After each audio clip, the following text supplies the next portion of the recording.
Health मुबारक channel में आपका फिर से स्वागत है।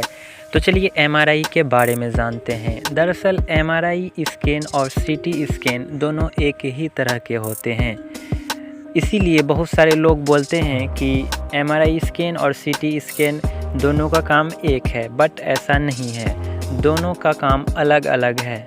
हाँ, लेकिन एमआरआई स्कैन और सीटी स्कैन देखने में दोनों एक ही तरह के होते हैं। उनका मॉडल और इनका मॉडल यानी एमआरआई स्कैन और सीटी स्कैन दोनों को एक ही तरह से बनाया गया है। दोनों एक ही तरह के होते हैं, देखने में दोनों सेम ही लगते हैं, लेकिन इनका काम अलग होता है।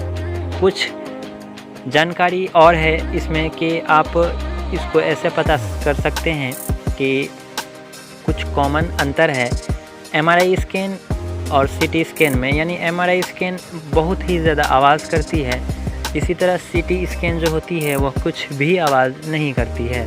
और एमआरआई स्कैन इतना आवाज़ करती है कि जिस तरह से हेलीकॉप्टर का अधिक आवाज़ होने के कारण उसमें हेलीकॉप्टर एयर हेडफोन लगाया जाता है, उसी तरह एमआरआई इतनी आवाज़ें करती है जिसमें एमआरआई का एयर हेडफोन्स लगाया जाता है, जिससे आवाज़ नहीं आती है। एमआरआई के समय एक पेशेंट्स होते हैं और उसके एक गार्जियन होता है। जो पेशेंट्स को एमआरआई की मशीन में डाला जाता है तथा जो पेशेंट्स होते हैं उसका बगल में बैठाया जाता है। उसके सिवा वहाँ पे कोई नहीं होती है। हालांकि डॉक्टर आते हैं और दोनों के एयर हेडफोन्स लगा के चले जाते हैं, यानी पेशेंट्स को भी एयर हेडफोन लगा देते हैं और पेशेंट्स के गार्जियन जो भी होते हैं उनको भी एयर हेडफोन लगा दिया जाता है, जिससे आवाज़ करने के कारण उसको आवाज़ से दिक्कत नहीं आए, उस तक आवाज़ नहीं पहुँचे। अब चलिए जानते हैं कि शुरू में क्या होती है, यानी शुरुआती में कैसे होती है। इसकी शुरुआत तब होती है जब आप अपने एमआरआई स्कैन के लिए पेशेंट को लेके जाते हैं और उसका नाम लिखाते हैं तथा उसका फ़ीस जमा करते हैं। और एमआरआई स्कैन का फ़ीस चार्ज यानी हाई होती है, अधिक होती है। और जो गरीब लोग होते हैं वह चार्ज सुन के यानी फ़ीस सुन के नहीं कराते हैं, लेकिन मजबूरन किसी भी तरह से उसे अगर डॉक्टर एमआरआई स्कैन के लिए बोले हैं तो वो करना पड़ता है। तो फ़ीस जमा करने के बाद पेशेंट से कहा जाता है कि आप अपने कपड़े को चेंज कर लीजिए। दरअसल एक रूम होती है, उसमें एक कलर का कपड़ा होता है डॉक्टर का, लाइक ग्रीन बोल लीजिए, यानी ग्रीन यानी हरा तरह का एक कपड़े होते हैं, जिसमें बोला जाता है पेशेंट अपने कपड़े को चेंज करके सिर्फ एक हरा कलर का कपड़ा को पहनाया जाता है। और इसमें पेशेंट्स को बताया जाता है कि आप अपने सारे जेवरात खोल लें तथा आपके पास जितनी भी मोबाइल और एटीएम वगैरह है उसे हटा दें। उसके बाद पेशेंट्स को बोला जाता है कि आप बाथरूम कर लें। ऐसा नहीं है कि उनको बाथरूम करना ही होगा, दरअसल अगर जिस पेशेंट्स को बाथरूम लगी होती है तो उसको फ्रेश करने बोलते हैं डॉक्टर। अब जिन पेशेंट्स को वह प्रॉब्लम नहीं है, बाथरूम नहीं लगी हुई, तो वो नहीं करते हैं। बट जो नियम है वो मैं आपको बता दे रहा हूँ, यानी हर पेशेंट्स को पहले बता दिया जाता है कि आप बाथरूम ज़रूर कर लें।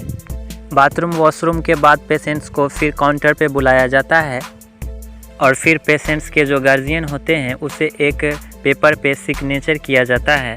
सिग्नेचर करने को बोली जाती है, तो इसमें कुछ डरने की बात नहीं है, बस जानकारी लेनी होती है कि यह पेशेंट्स है और यह इसका गार्जियन है तथा यह अपने पेशेंट्स को एमआरआई स्कैन करने की इजाज़त दे रहे हैं, क्योंकि कुछ मामलों में ख़तरनाक भी हो सकता है। क्योंकि पहली बार एमआरआई स्कैन कराने के दौरान पेशेंट्स को यानी डर लगते हैं, क्योंकि एमआरआई मशीन उसी तरह के ही होते हैं, यानी डरावनी होती है, जिसमें पेशेंट्स को सुला के अंदर घुसाया जाता है। तो बिना किसी गार्जियन का एमआरआई स्कैन नहीं होता है, इसलिए उसमें सिग्नेचर किया जाता है। उस पेपर पे सिग्नेचर करने के बाद आपको एमआरआई रूम में ले जाया जाता है, यानी एमआरआई रूम में आपको ले जाया जाता है और वहाँ पे कुछ मिनट तक बैठाया जाता है तथा फिर डॉक्टर आते हैं और मशीन को चेक करते हैं। फिर मशीन को चेक करने के बाद पेशेंट्स को सुलाया जाता है उस मशीन में। उसके बाद जो मैंने बोला था हेडफोन लगाया जाता है पेशेंट्स और पेशेंट्स के गार्जियन के कान में, और उसके बाद जो है मशीन स्टार्ट करके वो रूम जो है लॉक कर दिया जाता है। बट डरना नहीं है, आपको कुछ भी नहीं होता है। फिर डॉक्टर के अनुसार जितनी देर एमआरआई की होनी चाहिए उतने देर के बाद डॉक्टर आपके रूम के लॉक को फिर खोलेंगे और फिर रूम में प्रवेश करेंगे। फिर पेशेंट्स और पेशेंट्स के गार्जियन को हेडफोन्स हटाने की इजाज़त दी जाती है। एमआरआई स्कैन का समय मैंने बता दिया है, 20 मिनट से लेके 1.5 घंटों तक की होती है। यानी जिस तरह से आपका बीमारी है, जितना बड़ा बीमारी है, जितना बड़ा एक्सीडेंट और शरीर में प्रॉब्लम है, उसी तरह से आपका टाइमिंग उसमें लगता है।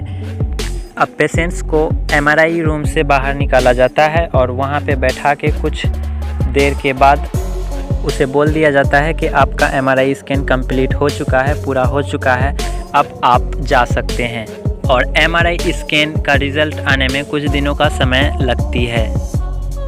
अब डॉक्टर की बात करते हैं तो डॉक्टर एमआरआई स्कैन कब करते हैं? डॉक्टर जब एमआरआई स्कैन करते हैं उसी समय जब उनको लगता है कि नहीं, यह बीमारी कुछ खास हो सकती है, यानी जब डॉक्टर को पता नहीं चलने लगती है कि बीमारी क्या है, तब वो एमआरआई की इजाज़त देते हैं।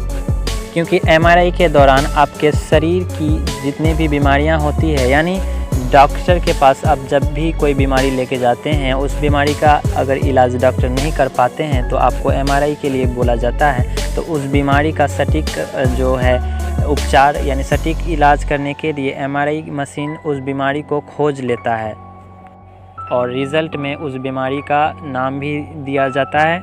खैर, ये सब डॉक्टर को पता हो जाता है रिज़ल्ट देखने के बाद, और उसके अनुसार फिर पेशेंट्स को डॉक्टर दवाई देते हैं। तो दोस्तों, यह एमआरआई स्कैन ऐसे ही होता है, इसमें कोई डरने की बात नहीं है। मैंने सभी चीज़ें आप